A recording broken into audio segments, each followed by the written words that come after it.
Hello, Warrior TV. Steve Knapp, the Mindset Warrior here. Welcome back to our latest edition of the Power Hour of Mindfulness.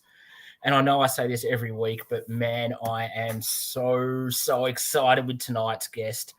Another one of my legendary besties, super coaching crew from Melbourne, the amazing Michelle Hutton. She's got a super story to tell, and she's such an amazing human. I'm going to give you a quick look at the intro video again, and I'll bring her on. We'll see you shortly.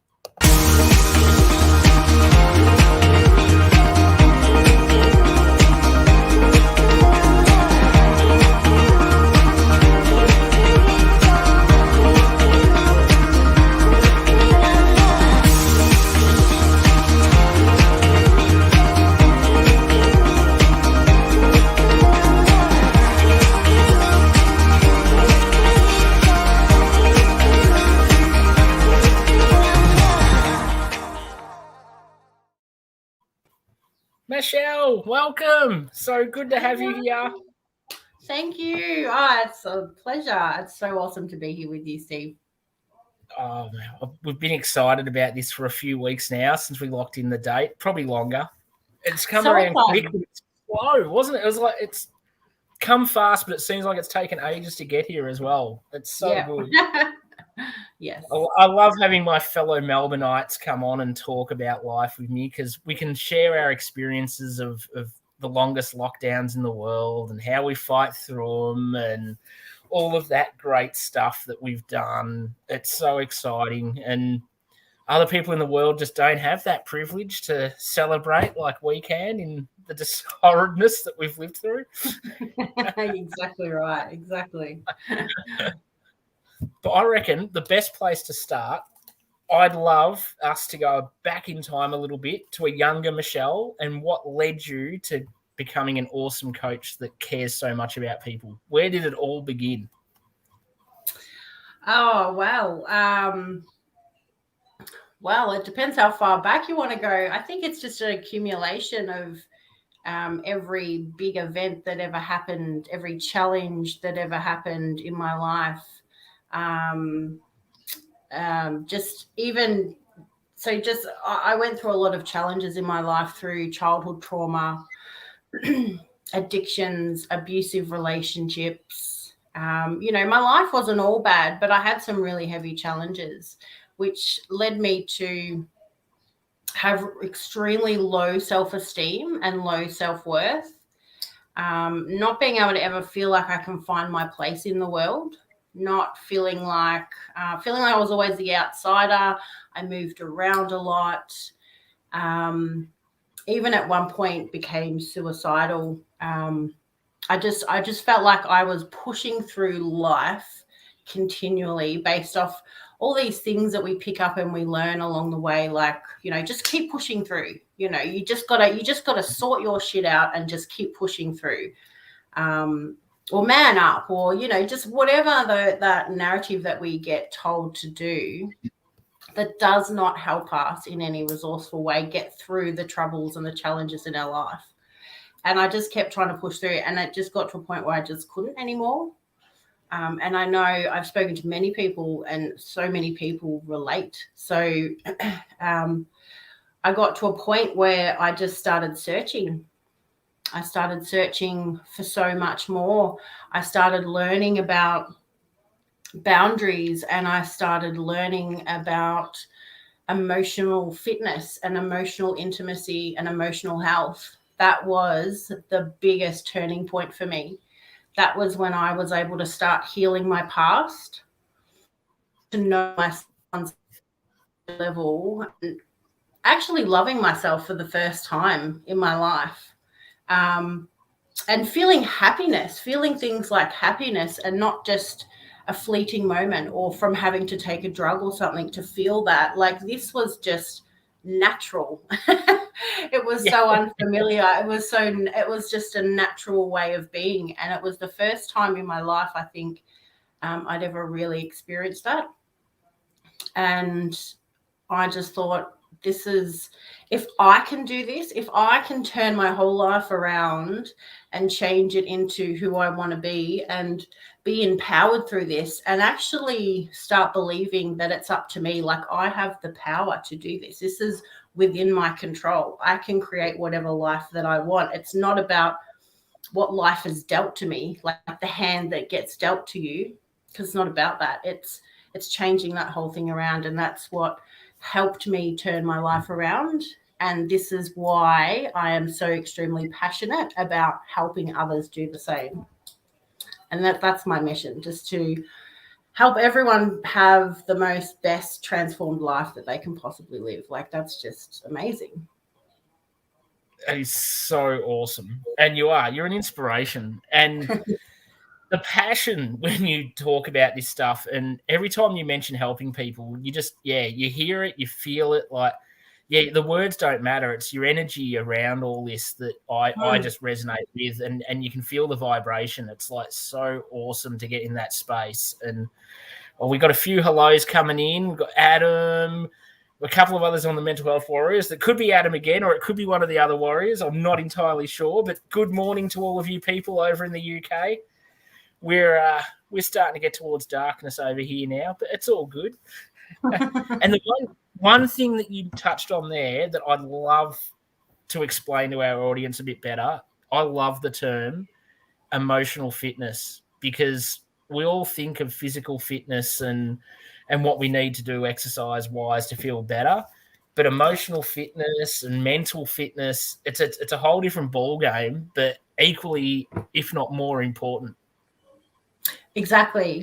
Yeah. And it's something that you've got to work at every day. It's not something where you just go, oh, I do this bit of work, or I do a bit of personal development for a bit, and I'm all fixed. Like, I'm all good now. I'm sweet for the rest of my life.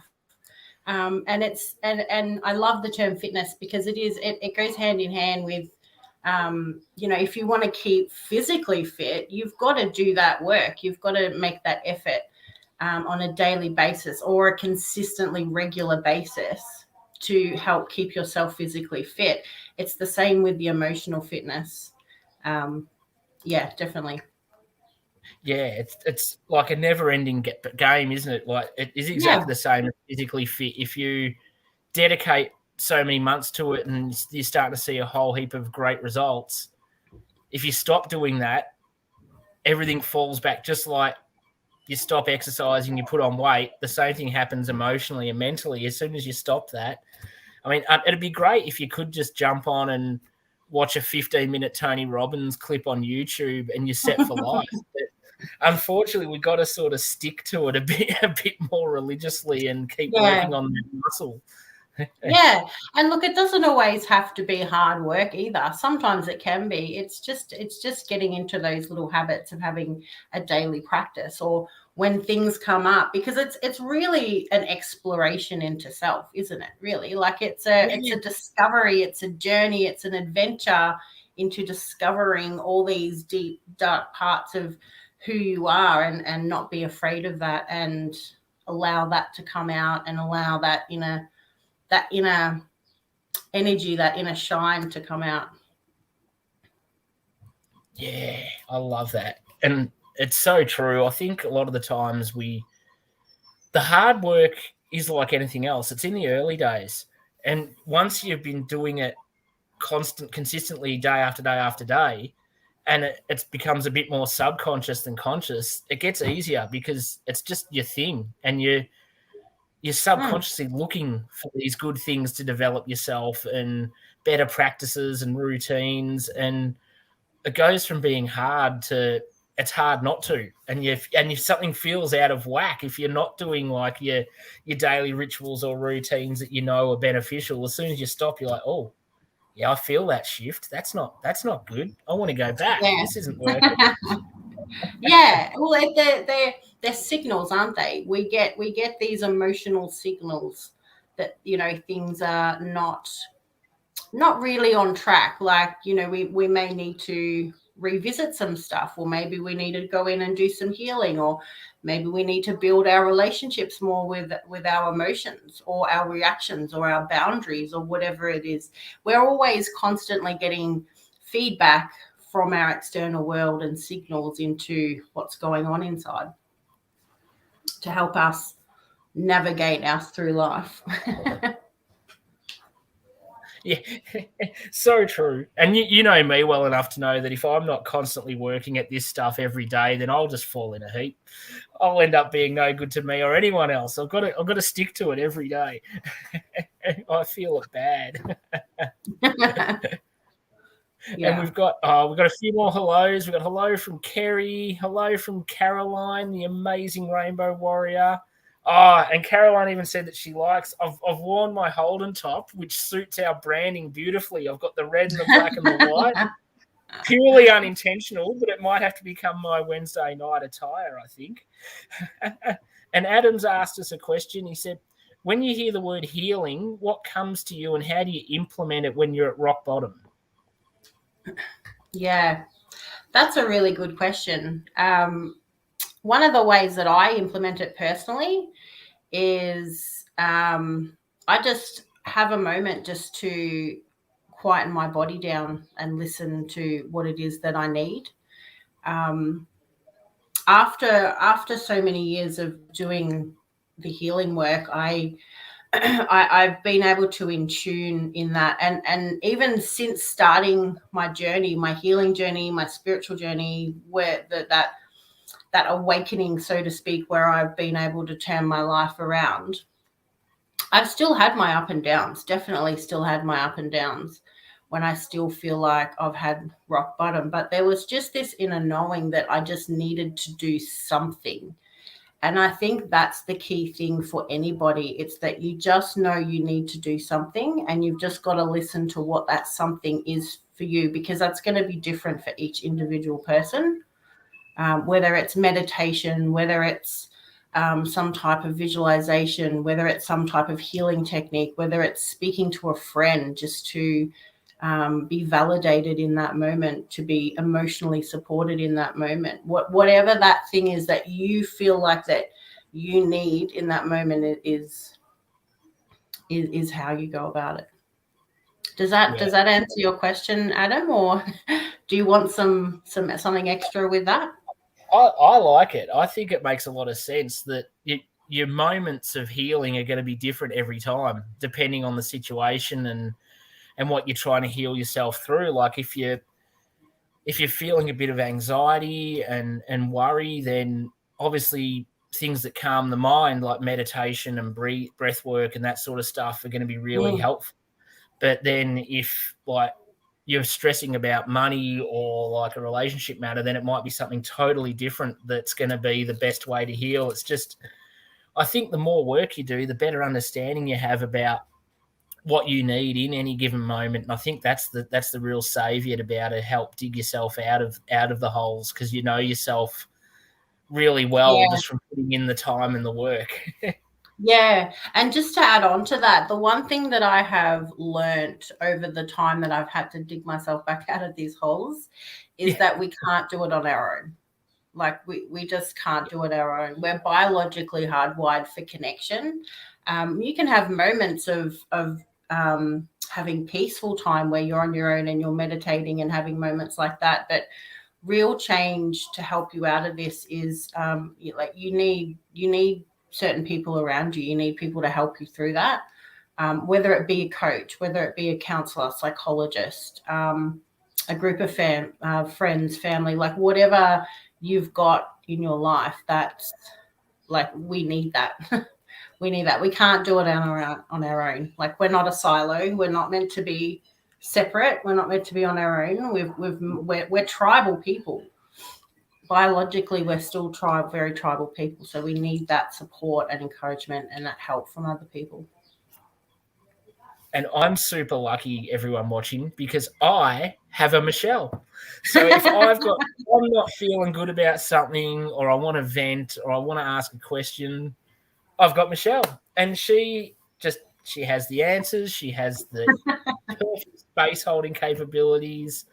it's amazing. The people that we know, Michelle, Melissa, Tessa, Valerie, like I've had so many profound conversations, and I think what you touched on there, it's definitely my number one thing. Like I'm a serial pest. If something doesn't feel right, I'm a talker, and I need that connection more than anything. And I do use like leaning on others a lot more than I just leave myself in my own thoughts. And a lot of the time it's just the conversation, the art of conversation, and just getting with people that are like-minded. A lot of the time your problems can just fade away because your focus is gone. It's not, we always get what we're focusing on. So if your focus shifts, and like like Michelle might tell me something like that she's been doing, and bang, my thoughts, because I'm into wanting to know what she's saying, my thoughts of that other problem, they're just gone, because you can't be focusing on two different things at once. It's awesome.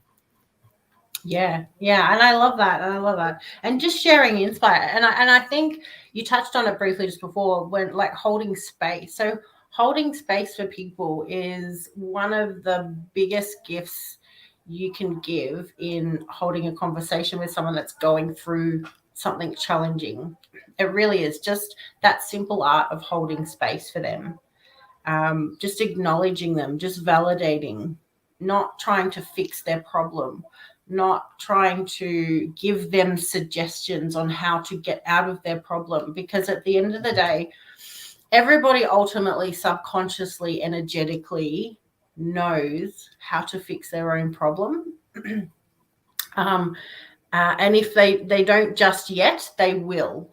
But everyone knows, and we just need that someone to hold space for us to come to that realization or that insight on our own, because that's when someone can actually go through a transformational shift and make the change in a really quick way, because it's come from themselves. It hasn't come from someone telling them what they should be doing. And I don't know about any past relationships. That seems to be the issue of a lot of relationships as well. That's so true. The other one's trying to fix the problem and trying to tell them what to do, and the other one's like, don't tell me what to do, I know what to do. Yeah, you're the problem. yeah. But I think that's like not even just when you're in a conversation with someone who's struggling. I think for anyone in general to really work on the ability to hold space in a conversation, it's worth its weight in gold, because we know it's a fact that most people don't listen to a word you say. They're just, all they're thinking about is what they want to answer to what you just said. They're not actually fully present and just wanting to hear your words. And I think we're really blessed in being coaches that, like, you can't be a coach and not be able to hold space and be present. It just doesn't work like that. So we get practice all the time. But I think just for anybody, just to be able to just totally listen and be that into what someone's saying, even if you're not, the real art comes in when you're not even interested, but you're still like, they're worthy of your time. If you're happy enough to listen to them, then be totally present and let them speak what they want to say. It's the only way to have that deep, real, meaningful connection, I found. Just exactly. And it opens it up for you to become more curious, because if you're paying attention and holding space for someone, and you're actually really giving them your full attention, and being out of your head, coming from a hard space, giving them your attention, it creates an opportunity for you to hear them properly and become more curious and ask them more questions. And I think that's something that we're really lacking right now in the world, is understanding, compassion, and curiosity of other people for their opinions and how they believe it and how they're perceiving certain things, because we are split in so many ways of what is going on in the world right now, that there seems to be a lack of that, a lack of curiosity, a lack of understanding, a lack of compassion. I mean, I have many family friends that we have different opinions on many things right now, and we've not let anything come between us, because we've set that standard between us all. Yeah.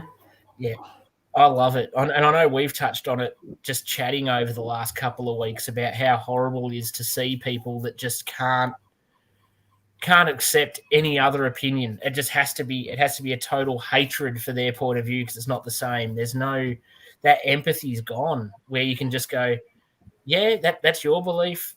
I'm over here.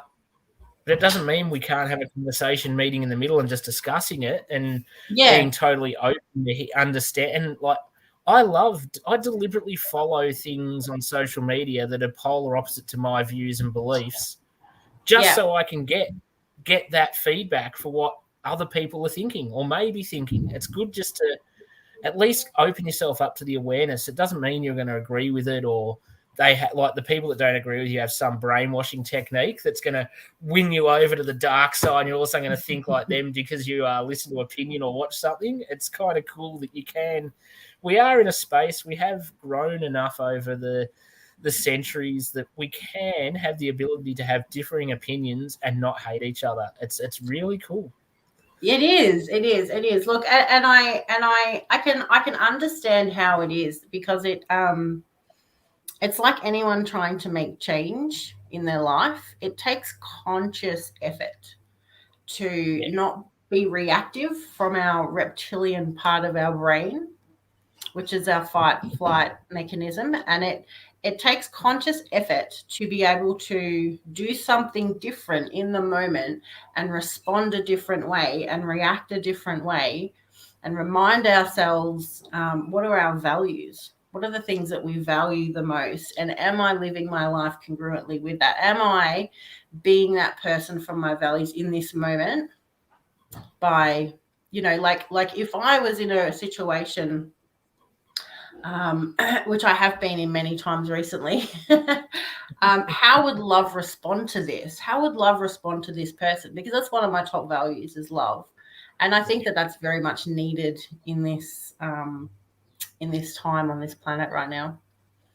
It so is, because there's not a lot of it going around compared to what there really should be and could be. Like every time, and like, we don't go negative here, but just for a second, the media has so much to answer for being a sole focus of every bad news story that can possibly be put in front of people's senses. It just doesn't serve a purpose anymore. And watching the news is an absolute destroyer of mental health. You don't see the uplifting fireman rescuing the kitty from the tree.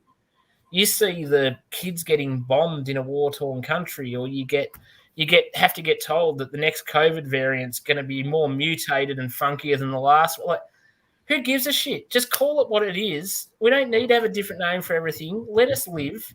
Don't keep pushing some negative narrative down our throats every day to make us fear life. We can enjoy life. We can embrace our lives with passion.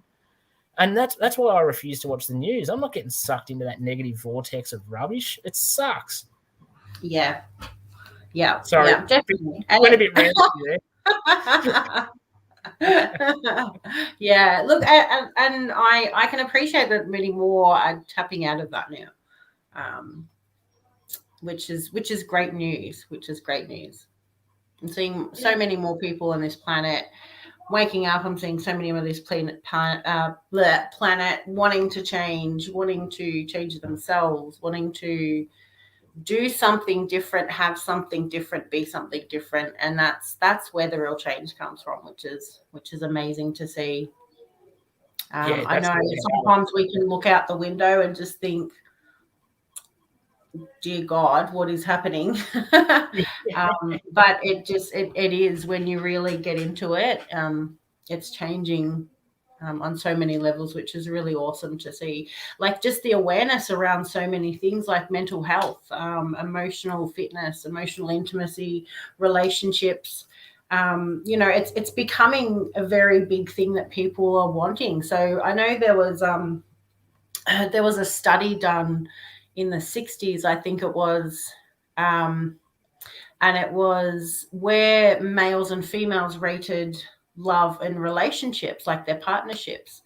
And it was only rated number 3 on the scale for women, and it wasn't even in the top 5 for men. And then they did the same the same type of survey, and the statistics were that I think it was in the 2009 or 2010, it rated top number one, that was important for the top number one for both male and female.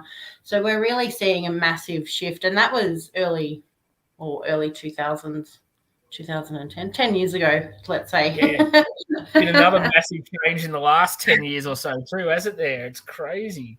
Yeah. So we're seeing like this massive need for change, and it's happening on a massive scale, which is really awesome to see. It's now we're just at the point of figuring out how to do it all. So we've got a mass awakening happen on the globe that are wanting change, but now we're just like, I don't know what to do.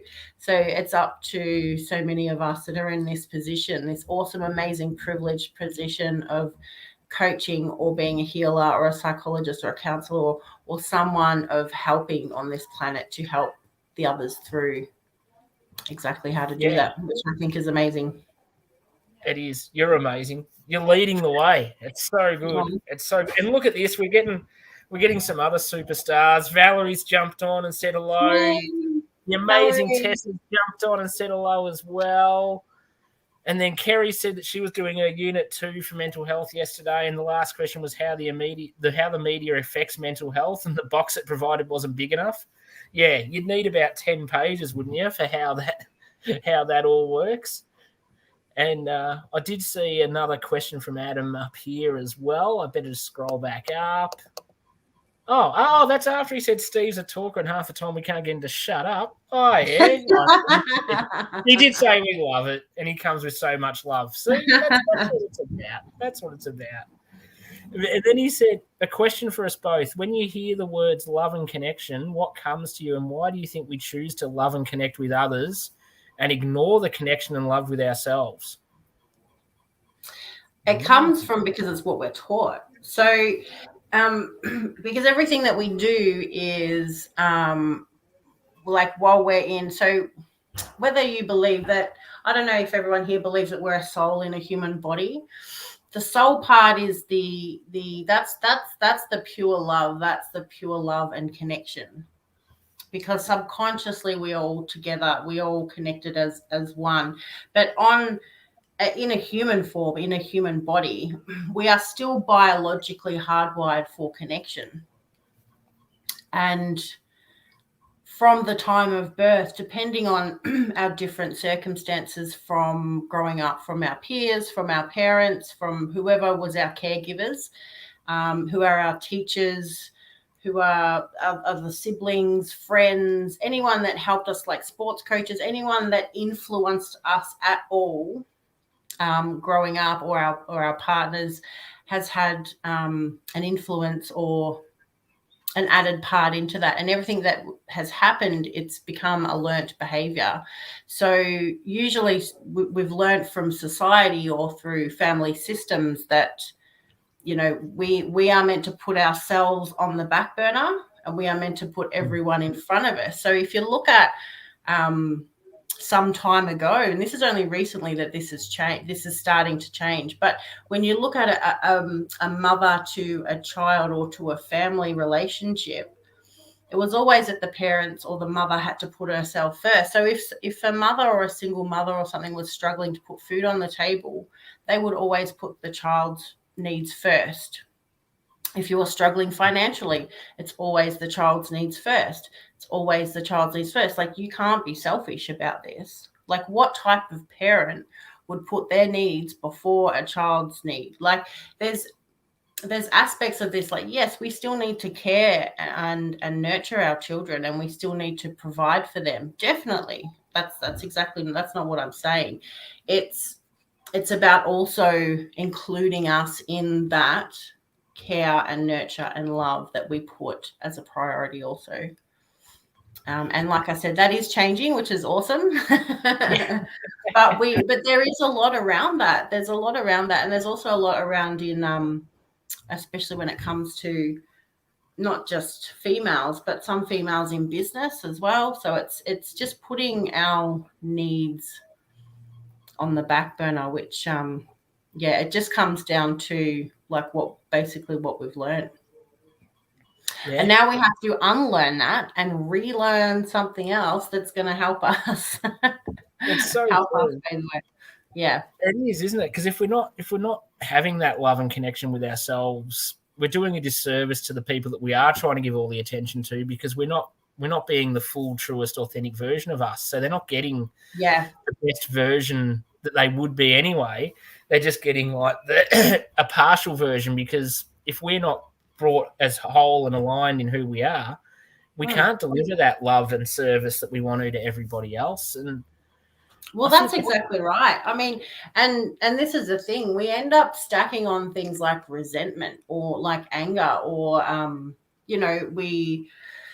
some people might start developing some form of addiction, or I knew, well, I'd heard of stories in the past where parents were becoming closet alcoholics. Like they were drinking wine as soon as they dropped their kids off just to cope, because they're having to do for everyone else outside of them, and they weren't caring for themselves. So then we try and fill that void with some type of quick fix or whatever we can do to try and fill that void. And what we really are lacking is that self-compassion, that understanding, that love for ourselves, or taking that time out. Like if we need something to do, or if we got to treat ourselves to a massage, or we've got to get some sort of help, or find a coach, or something, like, it's there's things there for them, definitely. Yeah.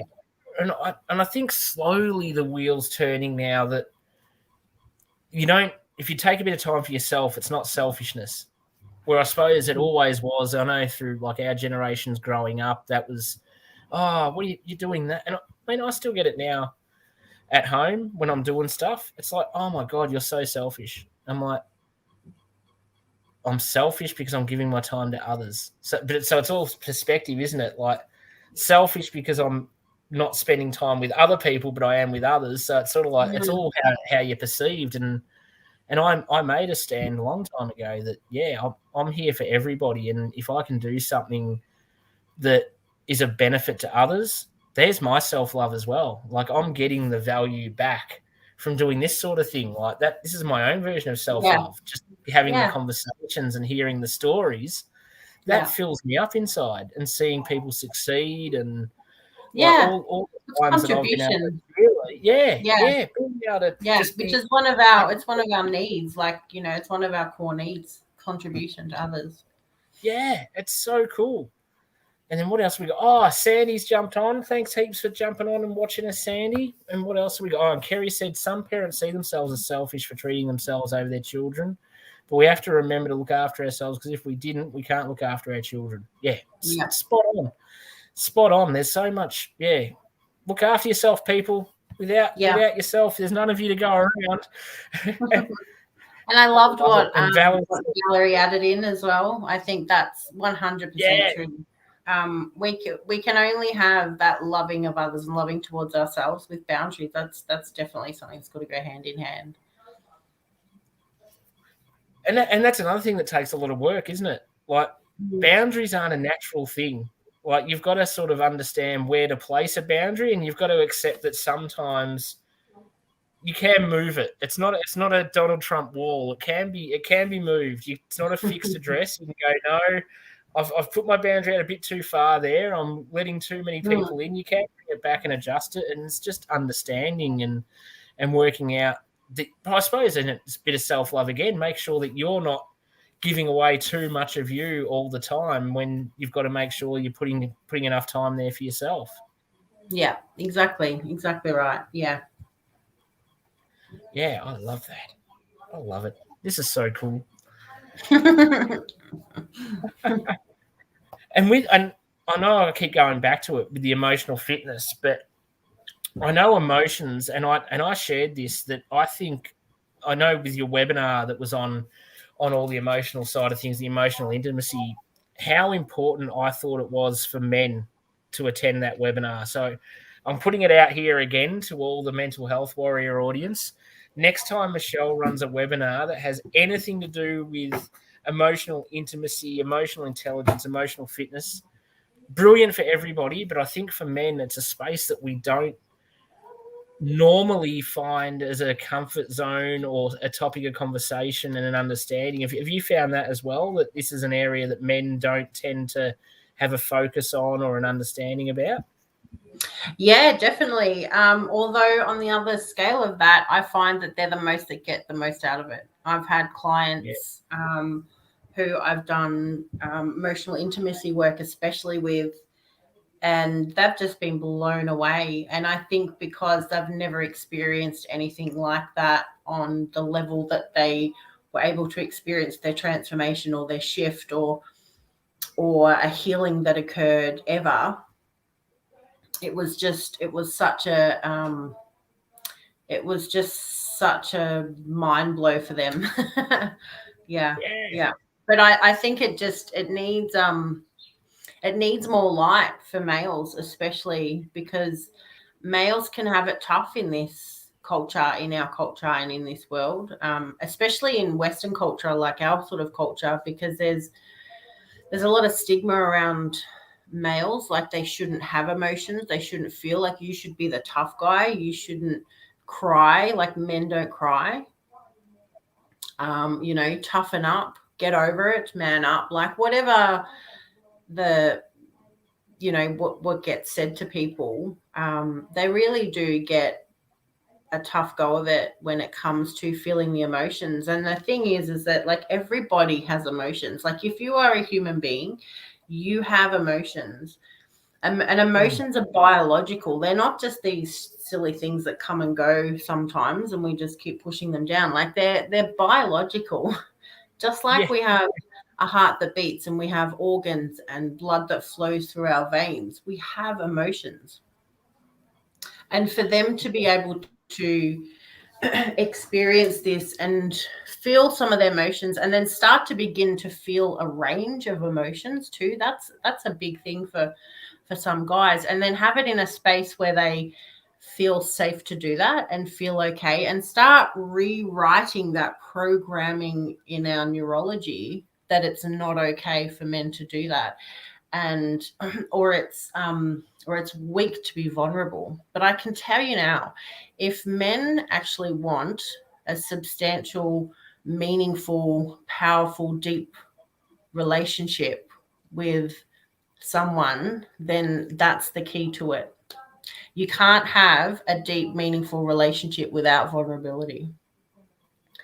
And we've got to start practicing that more. And that goes for both sides. This is just generalized, but it's definitely for both sides, because I know for myself that was an extremely hard thing to do. I could not tap into any of my emotions because I just became the queen at suppressing everything.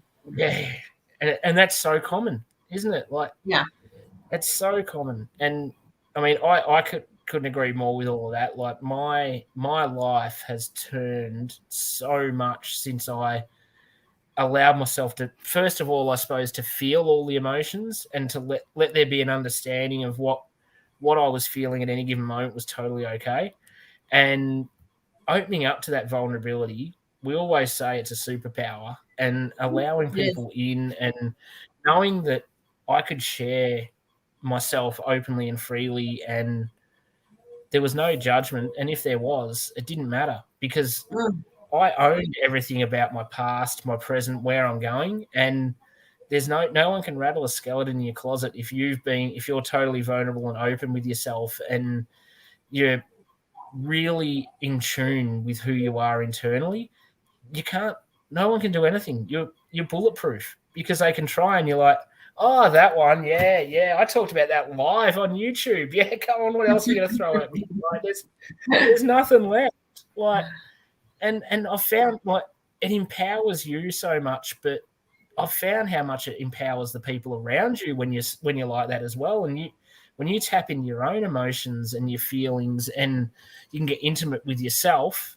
Not the way I was thinking, Adam. That didn't come out exactly how I wanted it to. But when you're in tune with yourself, you can just radiate that towards others, and they'll feel comfortable sharing things with you as well, because it's that vibrational level again. Yeah. You're Yeah. safe.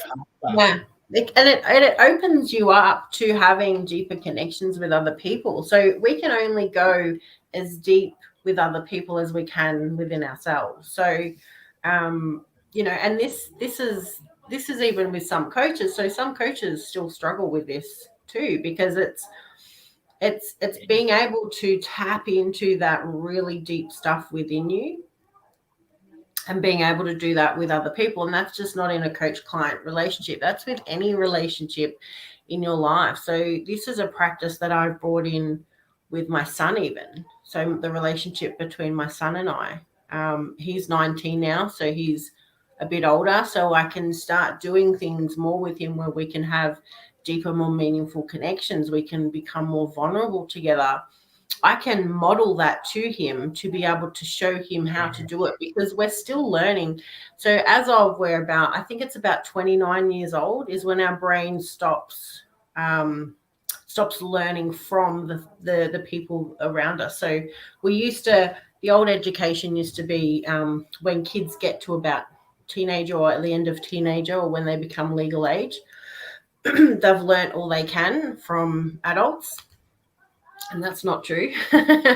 We still keep learning until we're about 30. Yeah. And we can still keep learning after that, of course. But basically what happens is our neurons start wiring together after we're about 30. So we can still keep teaching our children this stuff through modeling it ourselves, and through stuffing it up. Do you know what? I think that is the most important thing about being vulnerable is playing with mistakes. Like feeling like you can bring a sense of playfulness to your mistakes is huge to teach anyone in your life, because we are constantly teaching other people how to treat us constantly. Yes. Through the way that we act, through the way that we respond, through what we accept, through what we don't accept, through how we show up for ourselves, how we show up for others, how we respond to certain things. We're constantly doing that. Yeah, and it never ends. Whatever you're putting out, you're on show all the time. So it's the onus is on us to make sure that we're presenting the version that we want other people to see and understand and learn from. Because if 9 times out of 10 you're playing a Muppet, everyone watching you is going to start realizing you're a Muppet, and it's up to you to make the conscious decision to be a leader. You can be a leader or you can be a lamb. You can't really be both. You can, you're either just going to sit back and fade into the shadows, or you can be the light shining from the front and guiding people out of the darkness, which I think in the times we're in now is we need a hell of a lot more light shiners and a lot less stone throwers, because I think that's the path we're on now with the people. The way this world's going to turn around is to have many more people being the guidance and holding that space and being that love, connection, compassion, empathy, and just that basic understanding of each other's needs and beliefs and opinions. And we don't have to go to war. We just don't. We can make the difference now and choose how we're going to work our way out of where we are, because it's a challenging time. Unless you're 100 years old, you haven't seen this before. And even if you are 100 years old, you haven't seen this before, because you didn't have internet and TV. And so no matter what, no one's ever lived this. So we've really got to work as a unit now and try to find as many leaders as possible, I think. People like Michelle, leader. Be the model of excellence. I love it. Always the model of excellence, because it's huge, isn't it? Like, that's all and when I talk about model of excellence, I don't mean that you have to be perfect and you've got to be this image of, like this queen-like image of, or queen archetype-like image of always being right and perfect. Thank God. Like God failed. Model of excellence is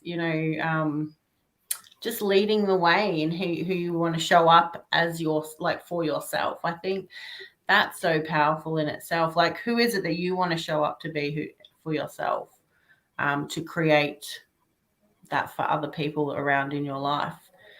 Change doesn't have to be on massive, big scales. There's a lot of people think, we need to change the world. I want to change the world. And that's all well and good. And that comes from a really great place. but sometimes just the biggest change comes from the smaller shifts, and that can just be something that we all work on within ourselves, can make a massive impact. Yeah, those constant micro wins every day add up so much in the course of a year, 5 years, 10 years, don't they? Like, don't aim way too far ahead that it becomes unrealistic and you feel beaten down on your goal because you've just put something out. You just plot the course, have all of those little steps in front of you, and celebrate the hell out of that 1%. Yes. You don't need to celebrate like winning the season. You don't have to celebrate winning the game. You have to celebrate winning the quarter. Celebrate winning the possessions. Celebrate all the doing little wins, and it's so important. It's one of the best ways to increase our own self-trust within ourselves, is every little thing that we do. So if you have something in a routine, or you're changing something of a routine, like champion yourself like you just won the fucking lotto. Jump up and down, have a little scream, like do a stupid little dance. Like, just it's got to be, because we have these reward centers in our brain that fire off every time we experience that. And it doesn't matter. It's only the meaning that we place on what we think we should reward ourselves with, or what we think we should congratulate ourselves with for achieving a certain goal. It's not the end goal. It's got to be all these little things in between that we can champion ourselves, because that's what's going to help us create the long-term change. Yeah, I love it. Because I think what you tapped into there too, if you're celebrating the little ones like you've won the lotto, subconsciously everything becomes a win. And like, you drive to work, 80% of the lights are green, your subconscious is going, winning, today's going to be awesome. Like, you're celebrating every minute thing that goes right. Watch how magically much more things go right. Yeah, because you're training your brain. You're training your brain to start seeking out those things within your day where you can win, or you can champion yourself. Yeah, it's game changing, celebrating tiny stuff. And I can't remember who was saying it, but I remember someone not that long ago was saying, like, how much, I think it was actually Lillian, the parenting strategist, when you see a kid trying to walk, like, they take a step, and as a parent, you're like, yes, oh my God, that's amazing. Yeah. But we don't keep that going. Not for ourselves, and not even for our kids' lives. Like, you get that excited over one, and then vice versa. They fall down, and you don't go, oh shit, this walking thing's not for you, kid. Give it up. It's not going to happen. But it's amazing how we can have that affinity right at the start, and then it just gradually wheels back and back and back. It doesn't have to. You can celebrate everything as much as you like. There's no limit. That's the beauty of this. It's not like someone goes, well, you've celebrated too much this week. Your life's going too well. You're banned. You've got a Facebook ban for 30 days. No celebrating. There's no cap limit. Celebrate the hell out of everything. Enjoy life. Celebrate everyone else. I love it. Like, celebrating others is my jam, and I love it so much. Like, just seeing people succeed, and I don't know, I guess that's why I coach junior sports. It's kind of brings it all encompassing together to see young people succeed and help guide them through different things and challenges. It's bloody rewarding. Yeah, I bet it would be. It'd be so cool. Oh, yeah, I like that. Caroline says, yes, be your own one-man party. Whoop, whoop. That's it. We all can be. It's joyous. It's so exciting to just, if you're not loving yourself and celebrating you don't really have a right to ask anyone else to cheer you on, because they're going to look at you and go, well, why would you? If you don't think you're doing well, I don't know why I should think you're doing well. So, yeah, blow your own horn. It's not arrogance. It's not rudeness. It's just, yay, I'm proud. And being proud of yourself is a super fundamental basis for a happy life.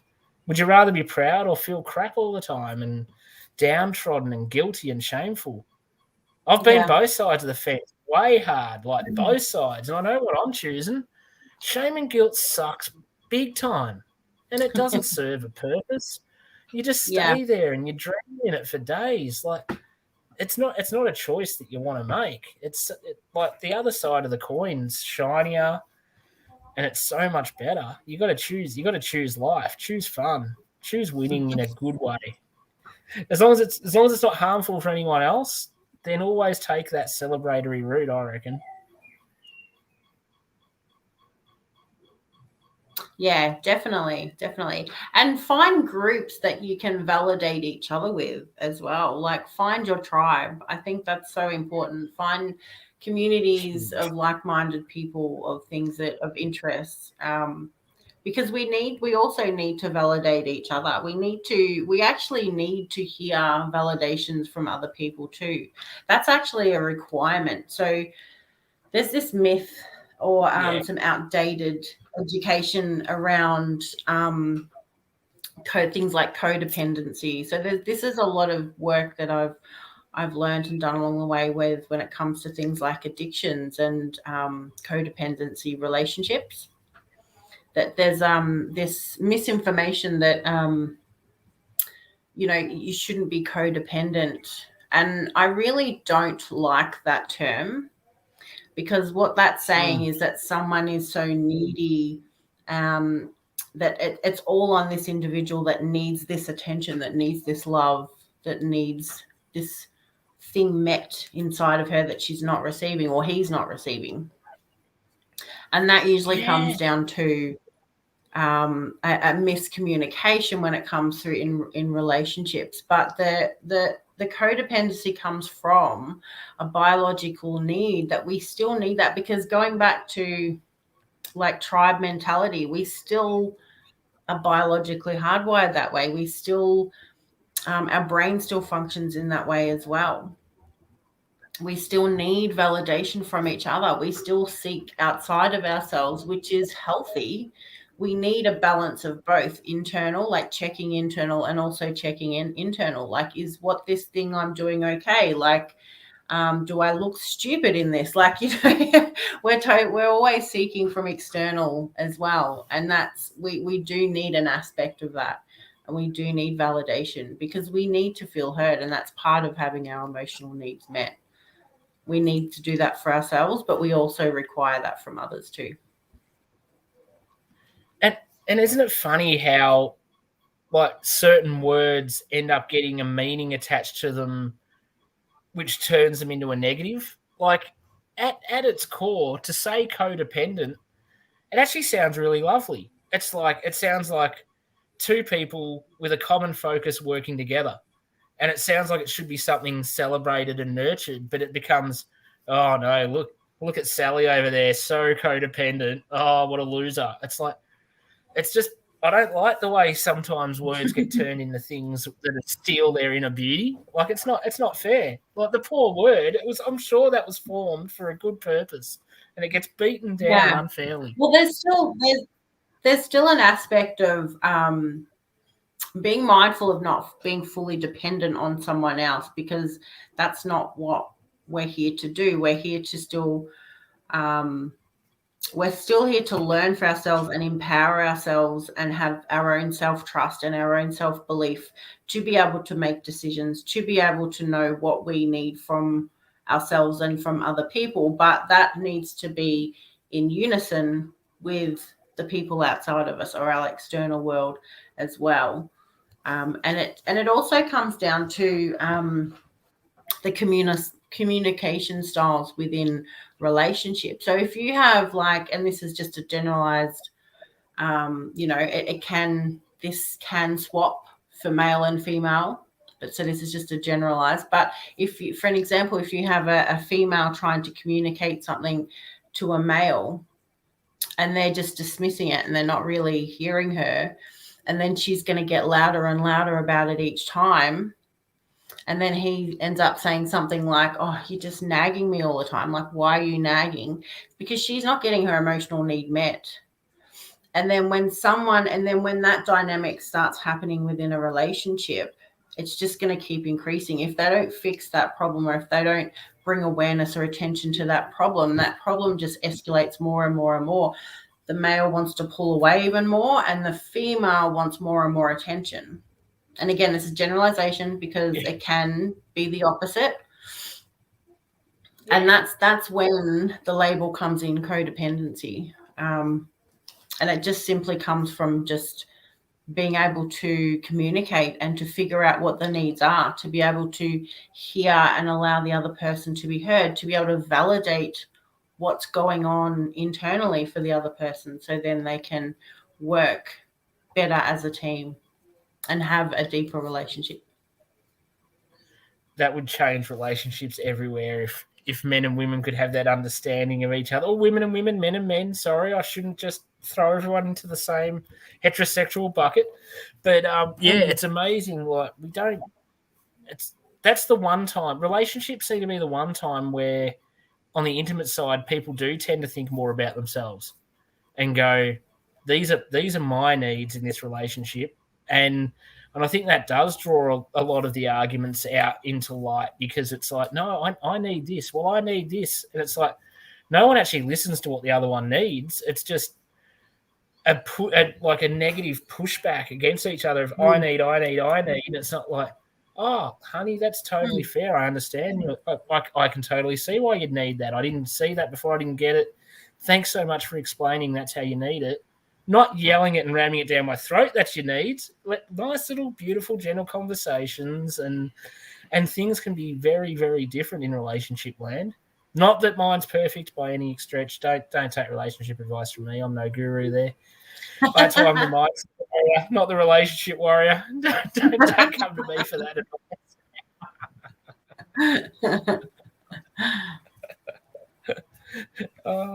And Kerry said a woman wouldn't nag if a man listened the first time.